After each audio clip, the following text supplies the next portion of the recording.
జై తెలంగాణ. ఏదైతే నిన్న కొట్ల పట్టణం లోపల ఒక సభ జరిగినది, ఆ సభకు సంబంధించిన వ్యక్తులు ఏం చేస్తుంది, ప్రజలకు ఏం చేస్తున్నాం అనే విధాన్ని పోయి మా ఎమ్మెల్యే గారి మీద అనిశ్చిత వ్యాఖ్యలు చేయడం, అదేవిధంగా మా సంజయ్ అన్న గారు అనిశ్చిత వ్యాఖ్యలు చేయడం తప్పు. ఎందుకంటే మీరు ఏం చేస్తున్న ప్రజలకు అనేది వాయిస్ ఇస్తే బాగుంటుండే. ఏదైతే ముందుగా జిఎన్ వెంకట గారు మీరు ప్రజలకు ఏం చేసిందో చెప్పాలి, చెప్పిన తర్వాత ఎమ్మెల్యే గురించి మాట్లాడాలి. గడిల పరిపాలన అనే మా ఆలోచనలో మీరు ధోరణిలో పోతున్నారు. గతంలో 1995 అనే స్థానం లోపల మతాల మధ్య చిచ్చు పెట్టి బీజేపీ రాజకీయంలోకి వచ్చిన పార్టీ. అదేవిధంగా ఇప్పుడు ఆ మతాన్ని అడ్డు పెట్టుకొని కులాల దగ్గరికి వచ్చింది. కులాలను అడ్డు పెట్టుకొని ఈరోజు విభజించే పాలన చేస్తుందో. భారత్ మాత అనేది ప్రతి హిందువుకు, ప్రతి ముస్లింకు, క్రైస్తవుకు, ప్రతి కులాలకు సంబంధించింది. గడిల పరిపాలన, ఎక్కడ గడిల పరిపాలన? కాంప్లెక్స్ గట్టిలని మీరు తప్పుదోవ ప్రజలను పట్టిస్తుందో. ఆయన గుండా జాగా లోపల కాంప్లెక్స్ కట్టుకుంటాడు, ఏమన్నా పట్టుకుంటాడు. విషయం చెప్పేది ఏంటంటే, ఏదైతే ఒక జాగా ఉన్నదో ఆయన జాగా ఇష్టం ఉంటే ఇస్తుంటా, లేకపోతే ప్రజలు పైసలతో కొనుక్కోవాలి, డబ్బుతో కొనుక్కోవాలి దారిని. ఆ దారిని ఎవరు కబ్జా చేస్తే అధికారం లేదు. నీకు ఒక చదువుకున్న వ్యక్తి అయితే దాని గురించి మాట్లాడే హక్కు నీకు ఉన్నది. అదేవిధంగా కొట్ల పట్టణంలో 33 KV అనే, ఇప్పుడు నీకు 33 KV గుర్తుకొచ్చిందా? 2014 ఈటల రాజేందర్ అనే వ్యక్తి టీఆర్ఎస్ లోపలే ఉద్యమ నాయకుడిగా పనిచేసి ఆర్థిక శాఖ మంత్రిగా అదే కట్కన్ సంఘయ్య దగ్గర ఫంక్షన్ హాల్ లోపల మీటింగ్ జరిగితే అప్పుడున్న సబ్ కలెక్టర్ శశాంక్ గారు ఒక కార్యకర్తగా, ఒక కౌన్సిలర్గా నేనే శశాంక్ గారికి రిప్రజెంటేషన్ ఇవ్వడం జరిగింది. సార్ 33 KV పోతుంది, సరే ప్రజలు ఇబ్బంది పడుతుండ్రు అనే ఆలోచనలో నేను అడిగితే శశాంక్ గారు గౌరవ సబ్ కలెక్టర్ ఉన్నప్పుడు ఆయన ఒక మాట చెప్పారు, పవన్ గారు కూర్చోండి అని అందరితో, ప్రజలతో, అక్కడ ఉన్న ఎవరైతే బాధితులు ఉన్నారో వాళ్ళతో మాట్లాడడం జరిగింది. ఇండ్లు ఫస్ట్ ఉన్నాయా, వైర్లు ఫస్ట్ ఉన్నాయా అని అడిగింది. మిమ్మల్ని రియల్ ఎస్టేట్ బ్రోకర్లు, రియల్ ఎస్టేట్ క్యాండిడేట్లు తప్పుదోవ పట్టించి వైర్ల కింద ఇల్లు కట్టుకొని మీరు వైర్ల కింద ఇల్లు కట్టుకున్నారు. ఇప్పుడు దాన్ని చేసినందుకు లేదు. అప్పుడే దాన్ని ఏదైతే 33 KV అవుతుందో దాన్ని దారిని చూపించి అమ్మితే మీరు సెట్ అవుతుండే. మీరే ఇన్లీగల్గా కట్టుకుంటారు, మీరే దరఖాస్తులు ఇస్తారు. సరే కట్టుకున్నారు, అయిపోయింది.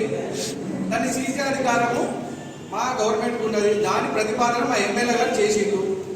దాన్ని ప్రాజెక్ట్ చేస్తే అది మనకు మనిషికి ఉండే గుండెండు, దాన్ని తీసే అధికారం లేదు. అదేవిధంగా మొన్న వరదలు వస్తే ఎంపీ అరవింద్ గారు చుట్టులకు వచ్చిండు. ఇదే ఎంపీ అరవింద్ గారిని ఒక 4 ఆడవాళ్ళు అడిగిండు, సార్ 33 KV వైర్లు పోతున్నా ఏం చేద్దామంటే ఆన్సర్ చెప్పకుండా వ్యక్తి ఎంపీ అరవింద్ గారు. వెంకట గారు మీకే నేను చెప్పేది వినండి. అవగాహన లేకుండా మా మున్సిపాల్ మీద నిధులు ఎన్ని పెట్టిండు, ఎన్నైదు ఒక్కసారి చూడండి, అడిగింది అడగండి. మేము బాధ్యత సమాధానం మా మున్సిపల్ పక్షంగా చెప్పగలుగుతాం. అనవసరంగా ఏది గల్ఫ్ బాధితులు, హైయెస్ట్ గల్ఫ్ బాధితులు, గల్ఫ్ పోయేట మనోళ్ళు ఉన్నారు. ఇక్కడ అంతా బీడీ కార్మికులే. చేనేత సంబంధించిన అనేది సిరిసిల్ల ఏరియాలో ఉన్నారు.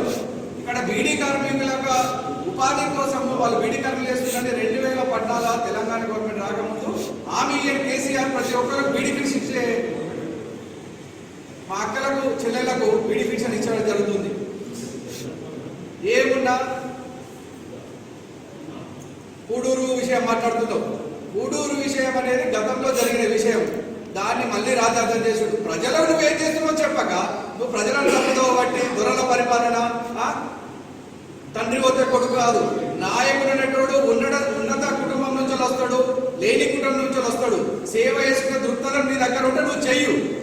మా సంజయ్ అన్న మీద చేసుడు కాదు. మా సంజయ్ అన్న అనే వ్యక్తి ఏదైతే ఎప్పుడైతే గవర్నమెంట్ జీవో రిలీజ్ చేసిందో జాబ్ల కోసం, అప్పుడే ఉచితంగా ఆయన సొంత డబ్బులతోటి కోచింగ్ ఇప్పించేసి భోజన పథకాన్ని ప్రారంభించి ఇప్పటికీ 70 రోజులు అవుతుంది. ఏ రోజు కూడా మీరు యువతకు చేసింది ఏం లేదు. మతం పేరు మీద, కులం పేరు మీద రుదుడు తప్ప ఏముండదు. వెంకట గారు మీకు ఛాలెంజ్ చేస్తున్నాం.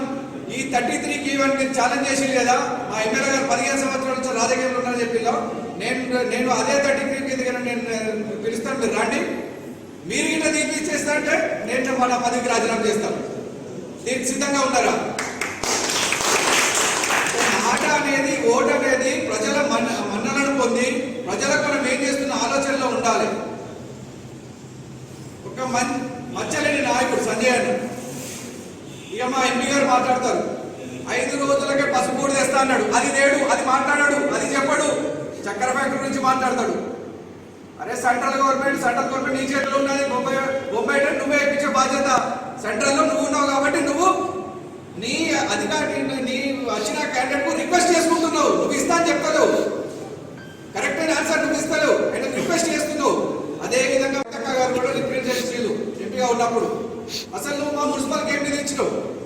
ఎంపీ అరవింద్ గారు ఇన్ని సంవత్సరాలు కలిసి కొరట లోపల ఏ ఒక్క రోజైనా కౌన్సిలర్తో మీటింగ్ పెట్టినావా, రాజకీయాలతో కలిసినావా? ఏ ఒక్క రోజు లేదు. ఈ రోజు ఒకటి సభ జైన్ కాగానే ఒక సభ లోపల మాట్లాడాలి. మైక్ ఉందని మాట్లాడితే మేము కూడా రెచ్చిపోయి మాట్లాడగలుగుతాం. మనం ప్రజలకు ఏం చేస్తున్నావు, మా గవర్నమెంట్ ఏం చేస్తుంది అన్న కాన్సెప్ట్ మీద మాట్లాడండి. కొరట్ల ప్రజానికకు నేను తెలియజేయమైనదిగా మతాల పేరు మీద, కులాల పేరు మీద తీసుకొచ్చే రాజకీయం మీద ఎప్పటికీ ఉండదు. నేను ఒక చిన్న సమస్య, ఒక పద్మశాలి కానీ, ఒక తెలుగు కానీ, ఒక గౌడు కానీ, ఒక ఎస్సీ కానీ ఒక దుకాణం పెట్టుకుంటే అన్ని కులాలతో నడిచే దుకాణం మనం కొనుక్కుంటాం. ప్రతి ఒక్కటి మనల్ని ఈరోజు విభజించి పరిపాలించే ఆలోచనలో ఉన్నారు బీజేపీ పార్టీ. వాళ్ళని నమ్మకాన్ని మోసపోకండి. మిషన్ పేద గురించి ఒకటి చిన్న విషయం మాట్లాడు. మిషన్ పేద మనం ఒక ఇల్లు కట్టాలంటే పునాది తీయాలి, దానికి పుట్టింగ్ వేయాలి. ఇల్లు కట్టే వరకు దగ్గర ఏం లేకుండా 12 నెలలు పడుతుంది. ఒక కొరటను అభివృద్ధి చెందాలి మిషన్ పేదతోటి కావాలనుకుంటే సమ్ టైం పడుతుంది. ఆల్మోస్ట్ 90% మిషన్ పేద పనులు అయిపోయినాయి. మనం ఎందుకు రోడ్లు వేస్తలేమో మా మున్సిపల్ పక్షాలు అంటే, ఏదైతే ఫస్ట్ మిషన్ పేద పనులు అంతా అయిపోయిన తర్వాత అక్కడ ఓకే సర్టిఫికేట్ ఇచ్చిన తర్వాత మేము సీసీ రోడ్ అనే ఆలోచన వల్ల మా ఎమ్మెల్యే గారు, గౌరవ చైర్మన్ గారు, మా కమిషనర్ గారు, మా కౌన్సిల్ అందరితో ఈరోజు మేము ముందుకు పోతున్నాం. దాన్ని కూడా తప్పుదోవ పట్టించడం. మీరు ఏం చేస్తున్నా ప్రజలకు తెలపండి, కానీ అనవసరంగా మైక్ ఉందని స్టేజ్ ఎక్కిందని మాట్లాడు కాదు. ప్రజల గుండెల నుంచి వచ్చిన నాయకుడు మా సంజయ్ అన్న. దురల పరిపాలన కాదు. మీ దమ్ము ధైర్యం ఉంటే ఎలక్షన్లో కొట్టాడండి. ఎలక్షన్లతో అయ్యేటోళ్ళు కదా. దొరల గడి ఇప్పుడు ఏంటంటే ఎలక్షన్లు మనం ప్రజల ఓటుతో గెలిచిన నాయకులు మనం. వినాశనం కాదు కదా. ప్రజల గుండెలు సంపాదించుకోవాలి, కానీ అనవసరంగా రాద్దాం చేస్తే మాత్రం మంచిగా ఉంటుంది. ఖబర్దార్. జై తెలంగాణ, జై కేసీఆర్. భారతీయ జనతా పార్టీ మీటింగ్ పెట్టడం జరిగింది. భారతీయ జనతా పార్టీ మీటింగ్ పెడితే మా ఊళ్ళోకి వెళ్ళి కార్యకర్త పోయాడు. నాతోటి ఆయన చెప్తా ఉన్నాడు, అన్న నేను భారతీయ జనతా పార్టీ మీటింగ్ పోయినా ఏం చెప్తారు తరచుగా అంటే ఆయన పెద్ద నాయకుడు కావచ్చు, ఏం చెప్తారు మరి తెలంగాణకి ఏమన్నా ఇక్కడేమో అని చెప్పేసి అనుకుంటూ పోయినాం. తెలంగాణకి మరి ఎంతసేపు మాట్లాడితే మరి తెలంగాణ కోసం మాట్లాడుతాడు కదా, మరి ఏమి ఇక్కడో మరి కేసీఆర్ కాదని చెప్పేసి మా అందరికి ఏమన్నా ఇక్కడేమో మేము తీసుకొచ్చుకుందాం, మనకి మరి తెలంగాణకు లాభం అవుతుందేమో అని చెప్పేసి మేము అందరం పోయినాం. మేము పొద్దున మేము 5 దగ్గర నుంచి వాడితే సాయంత్రం 7 దాకా ఉన్నాం. మరి తెలంగాణ గురించి ఏమైనా ఇవ్వకుండా అది ఏమైనా ఒకటే మాట మాట్లాడుతున్నాడు. ఏమి అంటే జేఎన్ వెంకట్ మాట్లాడతాడు. ఏమన్నా అంటే దొరల గడీలు అనేటి జేఎన్ వెంకట్ గారు ఇవాళ దొరల గడీలు ఇప్పుడు లేవు. దొరల గడీలు అనేటి ఎన్నడుండే, దొరల గడీలు గత తీసుకులో ఉండే దొరల గడీలు. ఆ దొరల గడీలను కూలగొట్టే సర్వాయి పాపాన్ని మొన్ననే జయంతి చేసినాం. ఈయన ఆ సర్వాయి పాపాన్ని దొరల గడీలను కూలగొట్టే ఆయన గోల్కొండ కోటలేదు. ఆ దొరల గడీలు ఇప్పుడు లేవు. వెంకట్ గారు దొరల గడీలు అయినాయి. మా ఎమ్మెల్యే సాబు దొర కాదు, ఒక సామాన్య కుటుంబంలో పుట్టినటువంటి వెల్మ కుటుంబంలో పుట్టిండు. ఆయన వెల్మ కుటుంబంలో పుట్టి వెల్మోని ఇంట్లో పెరిగిండు కాదని కాదు. సామాన్య కుటుంబంలో పుట్టి రాగపేటలో ఒక ఎస్సీ కాలనీలో మేము పదే చెప్తా ఉన్నాం. ఇంకోసారి కూడా నేను ఖచ్చితంగా చెప్తా ఉన్నా. నేను ఎస్సీ కాలనీలో మాలో నిన్న పక్కన ఆయన ఇల్లు ఉంటుంది. ఇప్పటికి కూడా పోయి చూడు నువ్వు. మాలో నిన్న పక్కన ఆయన ఇల్లు ఉంటుంది. వాళ్ళ ఇళ్లలో పోయి తిని పెరిగినటువంటి సామాన్యమైన వ్యక్తి ఇవాళ మా ఎమ్మెల్యే కల్వకుంట్ల విద్యాసాగర్. అంతేగాని దొర గడిలలో ఉంటలే ఆయనే, దొరల పెత్తందారుల వ్యవస్థలో ఉంటలే ఆయనే. చిన్నతనం నుంచి కూడా కష్టపడి చెమటాడ్చి సైకిల్ మీద పోయి ఇప్పటికి కూడా చెప్తారు, ఎక్కిన్పూర్లో ఉన్నటువంటి బాయిలు అడుగుతూ చెప్తాయి, సైకిల్ మీద పోయి నడుచుకుంటూ పోయి ఆయన కాంట్రాక్ట్ చేసి కట్టినటువంటి నూతులు ఉన్నాయి, బ్రిడ్జులు ఉన్నాయి. ఇప్పటి కూడా మన చుట్టుపక్కల 70 గ్రామాలలో ఎక్కడో అడిగినా చెప్తారు. ఆయన కష్టపడి పైకొచ్చి ఒక ఎమ్మెల్యే స్థాయికి ఎదిగిన వ్యక్తి. ఆయన చదువులు చదువుకొని అడ్డంపోడు సూదులు ఇచ్చుకొని అడ్డంపోడు మందులు ఇచ్చి అది సంపాదించి బిల్డింగ్ కట్టిన వ్యక్తి కాదు. కష్టపడ్డ సొమ్ముతోటి ఆయన పైకొచ్చిండు, పిల్లలను చదివిస్తున్నాడు. ఇక పోతే త్వరగా గడిలు కూడా కొడతా ఇదైపోయింది. ఇంకోటి కొత్త వేసినాం ఏంటిది, ఆయన ఒక షాపింగ్ మాల్ కట్టాడు. నువ్వు మెంటల్ నీకేమన్నా తలకాయ గిట్ట పనిచేయాలి. నువ్వు కూడా బిల్డింగ్ కట్టుకున్నావు, నువ్వు ఎట్లా కట్టుకున్నావు, లోన్ లేదా కట్టుకున్నావా? ఆయన కూడా ఆంధ్ర బ్యాంకులో పోయి చూసుకోపో, ఆయన ఒక లోన్ తీసుకొని బిల్డింగ్ కట్టుకోవడం జరిగింది. మరి బిల్డింగ్ కూడా కట్టుకుని బందేనా? అంటే ఎమ్మెల్యే చేసిన వ్యక్తి బిల్డింగ్ కట్టుకోవద్దు, గుడిసెలలో ఉండాలి. మరి గుడిసెలలో ఉంటే ఇక్కడ సామాన్య ప్రజలు ఎక్కడ ఉండాలి, ఏడ కూర్చుండాలి? ఫస్ట్ ఆయన ఎమ్మెల్యే గెలిచినప్పుడు 2 రూములు ఉండే. ఆ 2 రూములలో కష్టమవుతుందని చెప్పేసి ప్రజల సౌకర్యార్థం ఒక ఇల్లు కట్టడం జరిగింది. ఆయన ఏ లోన్ తీసుకొని ఇల్లు కట్టిండు, దేనికోసం కట్టిండు, నీకు దమ్ము ఉంటే నేను చర్చగా మేము చూపిస్తాను. ఇంకోటి తోవ అప్లై చేసిండు, తోవలా కట్టిండు అని అన్నావు. ఎక్కడ తోవ లేదు, నువ్వు నిజంగా కూడా నేను మెర్రగడ్డ మెట్రో హాస్పిటల్ వాడుతున్నాను. ఎందుకంటే నీకు తోవ ఉంటే, మున్సిపల్ తోవ ఉంటే ఎవడన్నా అనుకుంటాడా అక్కడ పోయేటోడు? ఆయన ఇప్పటిది కాదు, ఆయన ఆయన నాలుగున్నప్పుడు కొన్నటువంటి జాగాది ఆయనకి వెళ్ళక కొంతమందికి అమ్ముకున్నప్పుడు కొంతమందికి ఆ తువ్వ విడిచిపెట్టిన ఆ తువ్వ కూడా ఆయన ఇల్లు బయట తువ్వ అట్లనే ఉన్నది. ఆయన ఉన్న జాగా ఆయన కట్టుకోవడం జరిగింది. ఇంకోటి అన్నావు, ఏమన్నావు, స్వతంత్ర వేడుకల్లో ఎక్కడన్నా పాల్గొన్నారా టీఆర్ఎస్ కార్యకర్తలు? సిగ్గు, శరం, లజ్జ, నీకైనా మానం ఉందా? అసలు మాట్లాడే మనిషివే కాదు. అసలు నువ్వు కడుపు అన్నం తింటున్నావా, గడ్డి తింటున్నావా అని అడుగుతాను నేను. నీకేమో సిగ్గుందా? నీ పక్కన ఉన్నటువంటి కౌన్సిలర్ అడుగు, మేడవేల్ నరేష్ మాతోటి, నేను మా పవన్ ఇద్దరం కలిపి మాతో ఆయన కూడా ఎక్కడికి వెళ్ళి మా కృష్ణ టెంపుల్ కాడికి వెళ్ళి అందరి దగ్గరకు వచ్చాడు. నీ పక్కన ఉన్నటువంటి ఉన్నాడు మేడవేల్ నరేష్ని అడుగు, మేము పాల్గొంటున్నామా, మేము ఏం చేస్తున్నాం? ఒకటే మాట చెప్పాడు ప్రధాని నరేంద్ర మోడీ గారు, ఒకటి ఏమని, హర్ ఘర్ కా తిరంగా అన్నాడు. ఎటువైనా తిరంగేది మా కేసీఆర్ గారి వల్ల ప్రతి ఇంటింటికి జెండా పంపించారు. ఎక్కడ జెండా, ఒక్క జెండాను మీరు వచ్చిన దాఖలా ఉన్నాయా? మీ జెండా కావాలంటే పోస్ట్ ఆఫీస్లో పోవాలా, 20,000 రూపాయలు కట్టాలా, జెండా తీసుకోవాలి.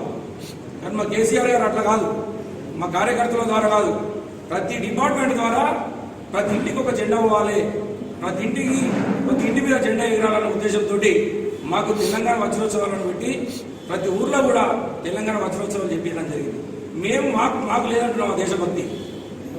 బిడ్డ, మా దేశభక్తి గురించి మేము మాట్లాడితే నువ్వు దేనికి కూడా వణికిరావు. నువ్వు నిన్నగా మొన్న వచ్చినావు బీజేపీ పార్టీలకు, నువ్వు దేశభక్తి గురించి మాట్లాడుతున్నావు. నీవేం చేతివి? మాకు దేశభక్తి లేకపోతే మేము తెలంగాణ కోసం కొట్లాడి కింద కాయలు కూర్చుండి తెలంగాణ తెచ్చాము. మేము మాకు తెలియదు దేశభక్తి గురించి. నువ్వు చెప్తే మేము నేర్చుకోవాలా. కాబట్టి ఖబర్దారు చెప్తున్నాం. జయన్ వెంకట ఇంత ముందు కూడా ఒకసారి హెచ్చరించినాం. నీకు టికెట్ రాదని ఒక భ్రమల పడి ఎమ్మెల్యే సభ తిడుతున్నావు. నీకు దమ్ము ధైర్యం ఉంటే నువ్వు టికెట్ తెచ్చుకో. టికెట్ కాదా, నీకు ఒకటే చెప్తున్నావు. నీ సొంత గ్రామం ఇబ్రాహీంపట్నంలో మా సత్యనారాయణ మీద నువ్వు గెలుపు, అక్కడ సర్పంచ్ గెలుపు. అంతే, నీవు ఎమ్మెల్యే క్యాండిడేట్ కాదు, నీతో ఎమ్మెల్యే కాదు, నాతోటి కూడా అవుతుంది నీకు. మా సత్యనారాయణ ఉన్నాడు అక్కడ, మా సత్యనారాయణ వాళ్ళ భార్య ఎమ్మెల్యే అక్కడ సర్పంచ్ రెండోసారి ఇబ్రాహీంపట్నంలో. నీకు దమ్ము ధైర్యం ఉంటే మా సత్యనారాయణ మీద అక్కడ సర్పంచ్ గెలిచి ముందు మా కొరట్ల కాన్స్టిట్యూన్సీలో ఎమ్మెల్యేకి నిలబడు. గది మూతనం కానీ ఏమన్నంటే దొరల గడిలో కొడతా, దొరలను ఇచ్చేద్దాం అది చేద్దాం, ఇదాన్ని ముచ్చట. నేనేం చేస్తాను? ఇంకోటి ఏమన్నావు, ఝాన్సీ రోడ్లో వరదలొచ్చి కొట్టుకుపోయాడు. నువ్వు ఝాన్సీ రోడ్లో వరదలొచ్చినప్పుడు మరి ఎడవను? మా తమ్ముడు బాగున్నాడు పాపం, ఆ వర్షంలో పోయిండు. ఆ వర్షంలో పోయి జేసీబీ పెట్టి అక్కడికి అందరినీ అక్కడికి చేరవేసిండు సురక్షిత ప్రాంతాలకు. తెల్లారు పోయిండు, వాళ్ళకి ఏమైనా సామాన్ కావాలా, అడుగునదనుకున్నా తినదనుకున్నా లేదా అని. ఆయన బాధ్యత, ఆయన కౌన్సిలర్, ఆయన బాధ్యత ఆయన నెరవేర్చిండు. మరి నువ్వేడవను? మరి ఎవడెక్కింది సామాన్? ఇవాళ మాట్లాడుతున్నావు స్టేజ్ మీ దొరకంగానే, మైకి దొరకంగానే.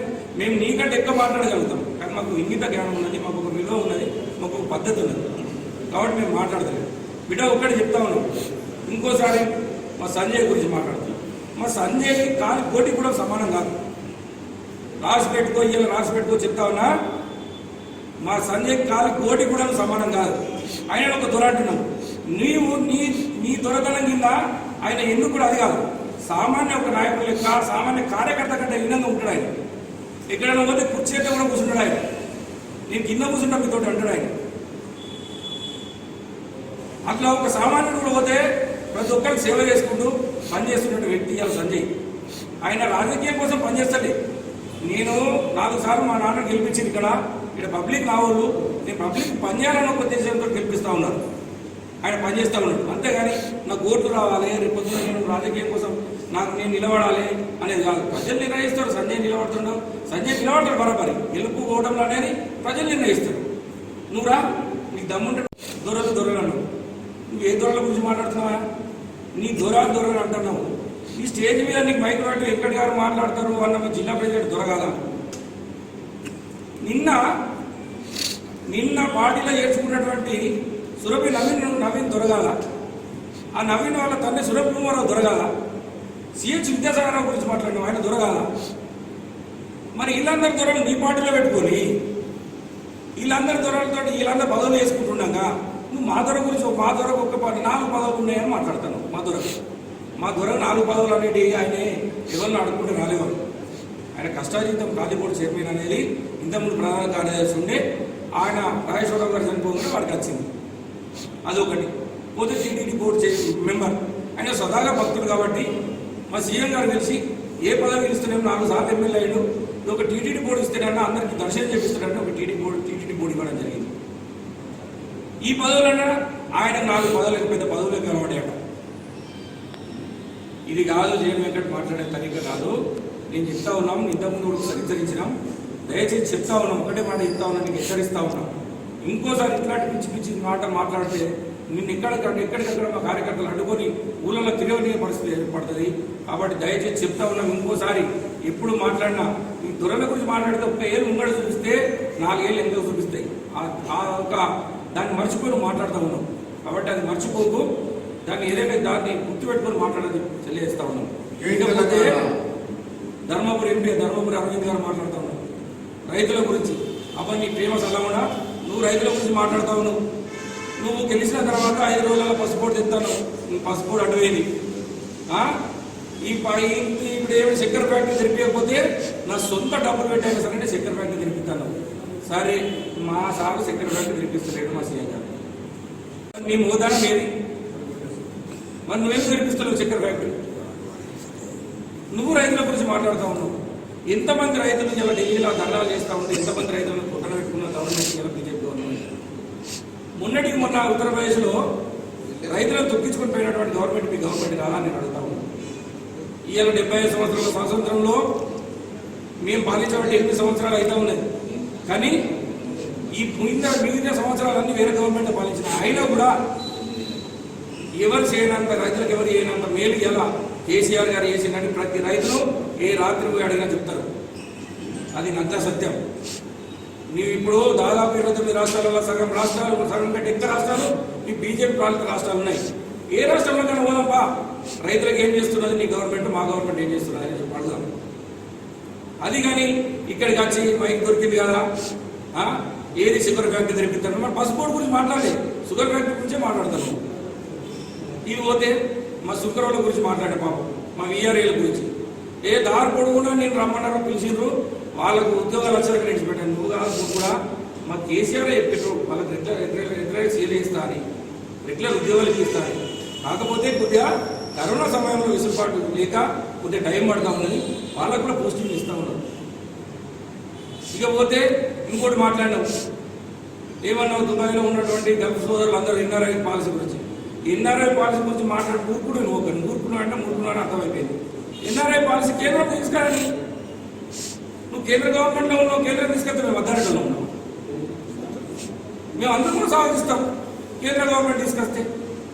ప్రజలందరూ ఒక దేశం ఇప్పుడు ఒక రాష్ట్రం దాటి వేరే రాష్ట్రంలో పోయినట్టే ఒక దేశం బాధ్యత ఉండదు. ఒక దేశం ఇంకో దేశం కేంద్రం నీ బాధ్యతనే అది. కాబట్టి ఏది మాట్లాడుతున్నాం కానీ దయచేసి చూసుకుంటూ మాట్లాడాలి. మా కేటీఆర్ గురించి మాట్లాడాను. ఆయన అంటే కాలేజీ పోతే 5 రోజులట రెస్ట్ తీసుకొని ఏ సినిమాలు చూద్దామని అనుకుంటున్నాడు. నిజంగా కూడా చెప్తున్నాము, అరవింద్ గారు మీ తలకాయ అనేది పనిచేస్తలేదు. ఆయన నిజంగా ఆయనను ఎన్ని దేశాలు ఇవాళ మొన్న ఏదో దేశం ఉన్న ఒక దేశం నుంచి కూడా ఆయన ఆహ్వానం అందింది. ఈ దేశాలను వచ్చి మీరు పాల్గొనండి అని.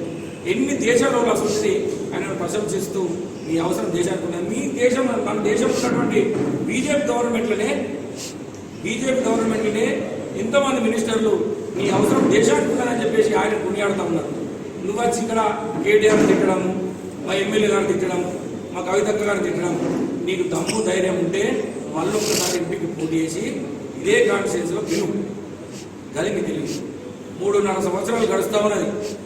మా గురుట్ల మండలంలో ఇంతకుముందు మా తమ్ముడు చెప్పాడు, మా పవన్ గారు వైస్ చైర్మన్, మా మున్సిపల్కి ఎక్కించినామని. మేము కూడా అడుగుతా ఉన్నాం, ఒక జడ్పీటీసీ భర్తగా నేను అడుగుతా ఉన్నా.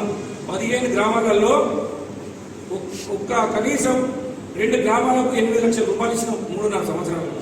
ముష్టి 8 లక్షల రూపాయలు. యూసుఫ్ నగర్ అది మీ సర్పంచులు యూసుఫ్ నగర్ 5 లక్షలు, జోన్ పెళ్ళలో 3 లక్షల రూపాయలు. ముష్టి 8 లక్షల రూపాయలు ఇచ్చినాం. ఏమి ఇచ్చినాం మాకు? 15 గ్రామాలు ఉంటే 3.5 సంవత్సరాల్లో 8 లక్షలు ఇస్తావు. ఇదేనా నీ అభివృద్ధి? ఇదా నువ్వు చేసేది? ఇది నువ్వు ఇంకా మాకు మాట్లాడుతున్నా? ఒక సర్పంచ్ కాదు, ఒక వార్డు మెంబర్ ఇచ్చే పైసలు చేయలేవు ఇక్కడ. నువ్వు అభివృద్ధి గురించి మాట్లాడతావు, కేసీఆర్ గవర్నమెంట్ గురించి మాట్లాడతావు, ఇంకా పోతే మా ఎమ్మెల్యే సాబు గురించి మాట్లాడతావు, కేటీఆర్ గురించి మాట్లాడతావు. మా ఎమ్మెల్యే సాబు 3.5 సంవత్సరాలు ఒక్క సంఘానికి, ఒక్క ఊళ్ళో ఒక్క సంఘానికి 10 లక్షల రూపాయలు చొప్పున ఇప్పటికి ఇవ్వడం జరిగింది. రోడ్లు, డ్రైనేజీలు, డెవలప్మెంట్ అవన్నీ ఇష్టపెట్టండి సంఘాలకి. నీకు ఇచ్చినవి ఒక్క ముష్టి 8 లక్షల రూపాయలు. దానికి నువ్వు మాట్లాడుతూ ఉన్నావు. ఇది కాదు చెప్తా ఉన్నాం. మేము మాట్లాడుతూ పోతే నీకంటే ఎక్కువ మాట్లాడగలుగుతాం, నీకంటే ఎక్కువ కెపాసిటీ ఉన్నది, నీకంటే ఎక్కువ కూడా తిట్టగలుగుతాం మేము. నీకంటే ముందు నుంచి కూడా మేము రాజకీయాలను ఉన్న వాళ్ళం అందరం. కానీ మాకు ఆ సభ్యత సంస్కారం అనేది మాకు మా పార్టీ నేర్పింది, మా ఎమ్మెల్యే గారు నేర్పింది. కాబట్టి మేము నీకు ఒక్కటే హెచ్చరిస్తూ ఉన్నాం, ఎప్పుడు మాట్లాడినా ఆచితూచి మాట్లాడు, తెలుసుకొని మాట్లాడు, సబ్జెక్ట్ మాట్లాడు. నీకు తెలియకపోతే ట్రైనింగ్ తీసుకొని మాట్లాడు. అంతేగాని పిచ్చి మాట్లాడితే నీకు నాలుగు తెచ్చిపోతామని చెప్పేసి హెచ్చరిస్తూ ఉన్నాం. ఈ అవకాశం ఇచ్చిన మీ అందరికీ కూడా ప్రత్యేక నమస్కారం తెలియజేస్తాం. నిన్న కురుట్ల పట్టణంలో బీజేపీ నాయకులు బహిరంగ సభ పెట్టుకుని అవాకులు శవాకులు మాట్లాడారు. టీఆర్ఎస్ పార్టీ మీద, ఎమ్మెల్యే గారి మీద, కేటీఆర్ గారి మీద, మా సంజయ్ గారి మీద. వారు సభకు తెచ్చిన తరుణ్ చుక్ గారు ఆయన ఏం మాట్లాడుతుందో హిందీలో మాట్లాడితే అక్కడికి వచ్చిన మహిళలందరూ 80% వెళ్ళిపోయారు. ఆయన మాట్లాడారు. నానా తంటాలు పడి మీరు డబ్బులు ఇచ్చి దొరకచున్నారు సభకు. అందరూ 80% వెళ్ళిపోయారు. మీరు పాపం అందరినీ చూసారు. తరుణ్ చుక్ గారు కూడా ఆయన నోరెళ్ళ పెట్టిండు. ఇప్పుడు మీరు ఏంటి ఈ సభ పెట్టిన నవీన్ పార్టీలో చేరగానే జయంత్ వెంకట్ గారికి మతి భ్రమించింది. ఈ బుమ్రావు సార్ ఇంతకుముందు పోటీ చేసిండు, టికెట్ తెచ్చుకున్నాడు, బాగా డబ్బులు ఉన్నాడు, పైన ఆయనకు మీద పరిచయాలు ఉన్నాయి పార్టీలో, ఈ టికెట్ పోయినట్టే అని చెప్పి ఆ జయంత్ వెంకట్కు మతి భ్రమించి ఏం మాట్లాడుతుండో అర్థమైంది. ఏం మాట్లాడినా ఎమ్మెల్యే తిడితే లేకపోతే సంజయ్ తిడితే నేను పెద్దోన్ని అయిపోతా, పార్టీలో నాకు టికెట్ ఇస్తారేమో అన్న ఒక భ్రమల ఒక గత 2-3 నెలల నుంచి ఇదే పని. ఏం లేదనంటే ఎమ్మెల్యే మీద మాట్లాడాలా. నువ్వు ఎమ్మెల్యేని తిడతానో, డాక్టర్ సంజయ్ తిడతానో, పెద్ద నాయకులుగా నీకు టికెట్ ఇయ్యరు. డాక్టర్ సంజయ్ నీ లెక్క కమిషన్ల డాక్టర్ కాదు. ఆయన యశోద హాస్పిటల్లో మన పురుల నియోజకవర్గం కాదు, మన చుట్టుపక్కల ఎవరివైనా చెప్తారు ఆయన పేరు డిస్కౌంట్ల డాక్టర్, కమిషన్ల డాక్టర్ కాదు. మీరు హాస్పిటల్కు ఇక్కడికి వెళ్ళి పేషెంట్లను పంపి కమిషన్లు తీసుకోలేదు. ఆయన ఎంతో మందికి సేవ చేసిండు, సేవ చేస్తున్నాడు. కొన్ని కోట్ల రూపాయల విలువైన క్యాంపులు పెట్టించిండు పురుగుల మెట్టిల్ల. సొంత ఖర్చు పెట్టి వ్యాక్సినేషన్ మీ కేంద్ర ప్రభుత్వం వ్యాక్సిన్ సరఫరా లేకపోతే ఇక్కడ ఆయన ఒక 50-60 లక్షలు ఖర్చు పెట్టి డిగ్రీ కాలేజ్ విద్యార్థులందరికీ వ్యాక్సిన్ ఇప్పించిండు, ఆక్సిజన్ కిట్లు ఇచ్చిండు, పీపీ కిట్లు ఇచ్చిండు, ఐసోలేషన్ సెంటర్ పెట్టించిండు. కేటీఆర్ గారు ఆయన సన్నిహితుడు కాబట్టి ఆయనతో మాట్లాడి కుట్ల డివిజన్ చుట్టూ కూడా సంజయ్ గారి పాత్ర ఎంతో ఉన్నది. ఐసోలేషన్ సెంటర్ కూడా పెట్టించిండు సంజయ్ గారు. మొన్నటికి మొన్న ఇక్కడ జాబ్ మేళ పెట్టించిండు కురుట్ల. దాదాపు ఒక 100 మంది మన కురుట్ల చుట్టుపక్కల వాళ్ళందరికీ జాబులు వచ్చినాయి. ఇప్పుడు అక్కడ మన కోచింగ్ సెంటర్ నడిపిస్తుండ్రు ఎమ్మెల్యే గారి తనయుడు, ఎమ్మెల్యే గారు సొంతంగా. తర్వాత వాళ్ళ ఫ్రెండ్స్తో మాట్లాడి కేటీఆర్ గారిని ఒప్పించి ఫ్యాక్టరీలు తెప్పించిండు. మెట్పల్లిలో ఒక 2000 మందికి, ఇక్కడ కురుట్లలో ఒక 1200 మందికి జాబులు వచ్చి ఏర్పాటు చేసిండు. మీరు అభివృద్ధిలో పోటీ పడాలి. ఆయన చూసి భయపడి ఆయనకు నీకు నక్కకుండా అనుకుంటున్నంత తేడా ఉన్నది. ఎమ్మెల్యే కొడుకైతే రాజకీయాలు ఉన్నంత. నువ్వు నీ భార్య పక్క కూర్చొని కూర్చొని పెడతావు స్టేజ్ మీద, అందరు చూస్తారు కదా జనాలు. నీ భార్య జడ్పీటీసీకి పోటీ చేస్తుంది, నువ్వు ఎమ్మెల్యేకి పోటీ చేస్తావు. సురభూరావు ఇంతకుముందు ఎమ్మెల్యే పోటీ చేసి ఆయన కొడుకు పోటీ చేస్తాడు. నువ్వు ఇంతకుముందు కాంగ్రెస్ పార్టీ ఉన్నావు. ఆ కాంగ్రెస్ పార్టీలో ఇందిరాగాంధీ, రాజీవ్ గాంధీ, ఇప్పుడు సోనియా గాంధీ, ప్రియాంక గాంధీ, రాహుల్ గాంధీ ఆ పార్టీలో ఉండొచ్చినావు. ప్రజారాజ్యంలో ఉన్నావు. చిరంజీవి, నాగబాబు, అందరూ పవన్ కళ్యాణ్ వాళ్ళందరూ కాదు. నువ్వు ఎన్ని పార్టీలు నిర్వహించినావు వాళ్ళందరూ కూడా వారసత్వం. మీ ధరంపూరి అరవింద్ ఉన్నాడు కదా, ధరంపూరి శ్రీనివాసు ఆయన పార్టీ. ఇట్లా ముగ్గురు రాజకీయ నాయకులు. అంటే ఎంపీ ఇట్లా ముగ్గురు ఉండొచ్చు, ఎమ్మెల్యే ఇంట్లో ఇద్దరు ఉండదు. సంజయ్ అనేటైనా ప్రజాసేవ చేస్తాడు ఎప్పటి నుంచో. మీ లెక్క ఫుల్ ఫక్తు రాజకీయం చేస్తారే. ఆయన ఇక్కడ నుంచి ఏ ఆపద వచ్చినా ఇక్కడ నుంచి మన పేషెంట్లు వేరు అంటే నిన్నగాక మన కుట్ల పిల్లగానికి యాక్సిడెంట్ అయ్యి పోతే సోమాజి కూడా చేశారు. ఆ డాక్టర్తో మాట్లాడి డిస్కౌంట్ ఇప్పించారు. గాంధీ హాస్పిటల్లో మాట్లాడి ఇమీడియట్గా పోస్ట్ మార్టం చేయించి ఎమ్మెల్యే గారు సంజయ్ గారు మాట్లాడి పంపించారు. వరదలు వస్తే ఎంపీ గారు వచ్చిండ్రు, రాగానే ప్రజలు ఏడా తినబడతాం అని చెప్పి వెళ్ళిపోయారు. ఇక్కడ డైవర్ట్ చేయాలా? అప్పటికి మేము పోయి తిరుగుతున్నాం. మా వైస్ చైర్మన్, మేము కమిషన్ అందరూ పోయి తిరుగుతున్నాం. మా మాటలు విన్నారు. ఆయన ఒక కార్యకర్త చెప్పిండు, సార్ డైవర్ట్ నీకు ఐలాపూర్ రోడ్ ఎక్కడ ఉంటుందో, రైల్వే స్టేషన్ ఎక్కడ ఉంటుందో, ఝాన్సీ రోడ్ ఎక్కడ ఉంటుందో ఒకసారి వచ్చి తిరగాల. ఎంపీలు మెయిన్ రోడ్ ఒకటే తెలుసు. బట్టియాలని చెప్తే అక్కడికి వస్తాం, మాట్లాడుతూ పోతాం. అభివృద్ధి ఒకసారన్నా కురుట్ల మున్సిపాలిటీ మీటింగ్ హాజరై సమీక్ష సమావేశం ఏర్పాటు చేసినావా? మా కవితక్క ఆమె ఎంపీ ఉన్నప్పుడు ప్రతి గ్రామం సందర్శించింది. ఆమె మున్సిపాలిటీకి, కురుట్ల మున్సిపాలిటీకి 50 నిజామాబాద్ పార్లమెంటు ఎన్ని మున్సిపాలిటీలు అన్ని 50 కోట్లు నిలిపించింది. నువ్వు ఒక 10 లక్షల రూపాయలు కురుట్ల మున్సిపాలిటీకి ఇప్పించినావు కదా పని గురించి. కరోనా వచ్చినప్పుడు ఎవరన్నా వచ్చి పరామర్శించినావా? ఆదుకున్నావా? ఏదన్నా సమీక్ష సమావేశం జరిపినావా? ఏమనంటే మతం మీద, కులం మీద ఇవే అవాకులు చవాకులు పేలుడు. ఇక మీ బీజేపీ టికెట్ అంటే అసలు అది బస్ టికెట్, రైలు టికెట్ 15 మంది తయారైంది. ఈ మొత్తం అక్కడ మెట్పల్లికి వెళ్ళబడితే కుట్ల దాకా హైదరాబాద్కి వెళ్ళి మాకు ఫోన్ చేస్తారు, తమ్మి నిలబడుతున్నాం అని చెప్పి. మాకు సంబంధించిన 10-15 మంది నాయకులు ఉన్నారు. దానిలో ఎవరికి టికెట్ ఎత్తుందో ఇంకా 14 మంది ఎడిగెత్తారో లేదు. మీరు భ్రమలాలు ఉన్నారు. అక్కడ ఉండి నేను సభ పెట్టగానే కథ ఈ మా జయనగర్కి అయితే కథ పిచ్చిలేసిపోయింది. ఏమైనా దొరలు అంటాడు. మా ఎమ్మెల్యే దొరలేకుంటాడా? ఆయన వేసే డ్రెస్సింగ్ కానీ నీ స్టైల్ ఎట్లున్నది, నీ బీజేపీ నాయకుల స్టైల్ ఎట్లున్నది. మా ఎమ్మెల్యే గారు డాక్టర్ సంజయ్ ఎట్లుంటాడు? ఆయన అనిగి మనిగి ఉంటాడు. ప్రజలకు సేవ చేస్తావు. ఇల్లు తిరుగుతున్నారు. నువ్వు తిరుగు కదా, నువ్వు అంటనే ప్రజల్లో తిరుగు, ప్రజలకు సేవ చేయు. పోటీ పడి సంజయ్ గారు పోటీ చేస్తే నీకు ఇంత ముందే చెప్పినాం, బాబు నువ్వు ఫస్ట్ టికెట్ తెచ్చుకోవాలి అని చెప్పి. టికెట్ యాక్చువల్గా దిక్కులేదు. ఆయన దూరాల గడి, దూరాల రాజకీయం రోడ్డు ఉంటే ఇక్కడ ప్రజలు అడుగుతారు కదా, నీకు ఇన్ని రోజులకు రోడ్డు అనిపించిందా? ఎమ్మెల్యే గారు ఇల్లు కట్టి దగ్గర ఇప్పుడు 8 ఏళ్ళు 9 ఏళ్ళు అవుతుంది. నీకు బిల్లు యాది కట్టది, లేకపోతే పూడూరు జ్ఞాపకం వస్తుంది. ఇక్కడ అసలు మన కుట్ల నియోజకవర్గంలో పూడూరుకు సంబంధించిన వర్గంలో ఉన్నారా చిన్న కార్మికులు? నువ్వు ఈ నియోజకవర్గం గురించి మాట్లాడు కదా. ఎక్కడో తీసుకొచ్చి అది మసి మారే బురద చల్లే ప్రయత్నం తప్ప నీకేం లేదు. ఇతను కూడా తయారు చేసినావు. మీ బీజేపీ పార్టీ మాట్లాడేది అసత్యాలు మాట్లాడుతుంది. మీ అమిత్ షానే చెప్పిండు, పదే అబద్ధాలు మాట్లాడుతుంది, అబద్ధం నిజమైపోతుంది అని చెప్పి చాలా ప్రజలు తిరస్కరించారు. 3వసారి అయితే నీకు టికెట్ వస్తానన్న నమ్మకం లేదు నాకు, మీకు లేదు. మీ కార్యకర్తలే మా బీజేపీ ఇక్కడ చెప్తున్నారు, పాపం వెంకటన్న టికెట్ రాదు అని చెప్పి. మళ్ళీ ఏ పార్టీలకు పోతే తెలియదు. ఇవన్నీ మాట్లాడితే పాయంతా మళ్ళా ఎమ్మెల్యే గారు, మా సంజయ్ గారు ఎమ్మెల్యే అవుతాడు, మంత్రి కూడా అవుతాడు. నీకు ఛాలెంజ్ చెప్తున్నా, నీకు దమ్ముంటే నేను ఓడగొట్టి ఆయన దానిలో నీకు పోయినసారి ఇంతకుముందు కూడా చెప్పినాం. ఆయన కంటే ఒక సగం ఓటు తెచ్చుకోను, ప్రజల్లో దీనికి 50% ఓటు తెచ్చుకో. నీకు దమ్ము ధైర్యం ఉంటే ఛాలెంజ్ చేసి చెప్తున్నాం, తెచ్చుకోగని ఊరికే పదే ఆ పూడూరు విషయము. తర్వాత ఏమంటే దొరలరుడు, మా రాజేష్ గారు చెప్పినట్టు దొరలు నీ పార్టీలు లేరా? అందరు దొరలే, ఏది కూడా దొరనే. మరి దొరలు కులంతో కాదు. మా ఎమ్మెల్యే గారు నీ ఎవ్వరు కూడా మన కోట్ల నియోజకవర్గంలో కాదు, డాక్టర్ సంజయ్ గారిని కాదు, ఎవరిని కూడా దొరనరు. మా ఎమ్మెల్యే ఎంబడి ఇక్కడ యూర్రి ఆయన సీనియర్ కార్యకర్త ఇక్కడ వస్తే మా కోట్ల నియోజకవర్గంలో ఎవ్వరు కూడా దొరలు ఎంకరేజ్ చేయడు. అసలు దొరలు సగం మంది మా ఎమ్మెల్యే సాబ్కే పనిచేయరు. మా దొరలు తిడతారు. మా కోట్ల నియోజకవర్గంలో దొరలు మాతో చెప్తారు, ఏమి ఎమ్మెల్యే ఏందయ్యా మా దొరల్ని పట్టించుకోడు అని చెప్పి. ఆయన అందరితోని మొత్తం అణిగి ఉంటాడు. తిట్టినోళ్ళను కూడా ఆ భగవంతుడు చూస్తాడు అనుకునే తత్వం ఉన్నది. ఆయన భూమి ఇయ్యాల లిటిగేషన్ ఉంటేనే సభదకుంటున్నాడు మా ఎమ్మెల్యే. ఆయన ఇప్పటికి 2009లో గెలిచిండు. ఇప్పటికీ ఆయన భూమే ఆయన లేదు, దౌర్జన్యాలు చేసింది లేదు. దయచేసి మీ బీజేపీ నాయకులకు, కార్యకర్తలకు అందరికీ చెప్తున్నాము, ఒక ఈటల రాజేందర్ గెలంగానే ఆయన సొంతం గెలిచిండు. ఇప్పుడు మునుగోడు ఉన్నది కదా, రాజగోపాల్ రెడ్డి, ఆ వెంకటరెడ్డి, ఆదిత్యనారాయణములు, ఇవన్నీ వారసత్వ రాజకీయాలు కనబడి. ఒక సంజయ్ కనబడనే జయన్ వెంకట్కు వారసత్వ రాజకీయం కనబడుతుంది. పక్క ముందు ముచ్చట పెట్టుడు భార్య. మరి ఎందుకు మీరు ఓళ్ళని ఒక్కలే ఉంటుంది కదా మీరు కూడా? ఎందుకు ఇవన్నీ అనవసరంగా చెప్తున్నాం. తరంపుల అరవింద్ గారు మీకు కూడా చెప్తున్నాము, మీరు కేటీఆర్ గురించి వెళ్తూ ఇవాళ యూరోప్లో 100 మంది ప్రపంచంలో ఎవరైతే ప్రతిభావంతులు, ప్రభావశీలున్న రాజకీయ ఆహ్వానం వెళ్తే మన కేటీఆర్ పిలిచిండు. ఆయన ప్రధానమంత్రి కాదు, ముఖ్యమంత్రి కాదు, ఆయనకున్న నైపుణ్యతను చూసి ఆయనకున్న గట్స్ చూసి ఇలా ప్రజల్ని ప్రభావితం చేస్తాడు అని చెప్పి ఆయన పిలిచింది. ఇది తెలంగాణకు దక్కిన గౌరవం, మన భారతదేశానికి దక్కిన గౌరవం. మీరు ఇలా కాళేశ్వరంలో అభివృద్ధి అంటారు, కాళేశ్వరం శుభాషాన్ని ప్రధానమంత్రి అంటాడు. కేసీఆర్ గారు ఇప్పుడుగా మీ దేశం కోసం ధర్మం కోసం అనుకుంటా దేశాన్ని అమ్మే కార్యక్రమం చేస్తే కేసీఆర్ గారు భారత పౌరులు లేక తట్టుకోలేక బీజేపీ పార్టీని మీ నరేంద్ర మోడీ గారు చేస్తున్న అక్రమాలని ఆయన విమర్శిస్తే ఇలా ఏమనంటే వాళ్ళని చేస్తాం వీళ్ళని చేస్తాం. నిన్న సిగ్గుండాలని గుజరాత్ల నిండు గర్భిణి రేపు చేసిన 11 మందిని గుజరాత్ ప్రభుత్వం బీజేపీ ప్రభుత్వము రిలీజ్ చేస్తుంది. విశ్వ హిందూ పరిషత్ కార్యంలో సన్మానితవారు. ఇదే నా దేశానికి ఇచ్చే సందేశం.